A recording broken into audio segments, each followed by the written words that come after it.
जोगेश्वर धाम पतरार एक सबुठारु गुरुत्वपूर्ण धार्मिक अनुष्ठान आम नुआपड़ा जिलार एवं बहु जनसमागम होते आज पवित्र महाशिवरात्रि एवं मोर सौभाग्य मु भी 7 थर मंदिर परिक्रमा करी दीप प्रज्वलन कली ये सुजोग आ सौभाग्य मत मिलला एवं सब बड़ कथा है सबु श्रद्धालु भक्त मान सहित मु मंदिर परिक्रमा कली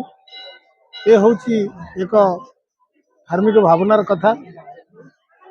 धाराई धर्म धर्मर संज्ञा ये धारण करिथाए काय मन वाक्य एवं से निजे केवल बंचे ना अन्य को बंचाए से मर्मरे से कथारे लोक मैंने विश्वास रखती बोली तो धार्मिक अनुष्ठान को आसती धर्म कथा कहती धार्मिक भावना उद्रेक करती तेणु आजिका दिन हूँ सबुठ पवित्रतम दिन हिंदू संस्कृति रे हिंदू धर्म रे हिंदू परंपरा रे शिव आराधना केवल ओडिशा नुहे सर्व भारत रे एवं भारत बाहर मध्य शिव उपासना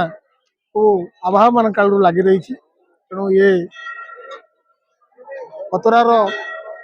जो प्राकृतिक मनोरम परिवेश पहाड़ उपरे जो मंदिर गढ़ी उठी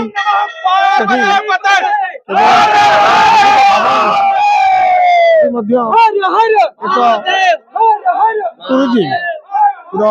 सुजोग अच्छी आगु केमती आगु आमे आगु को टूरिज्म बढ़ेवा यह किभली भाव में सारा ओडिशार लोक एवं भारत लोक आकर्षित हे से जिला प्रशासन निघा रख दायित्व सहित भविष्य में कार्य संपन्न कर शांति श्रृंखला सहित आम जिलार लोक एवं पड़ोशी छत्तीसगढ़ लोक से दर्शन कर भोलानाथ को शिव समूह को तेणु आज दिन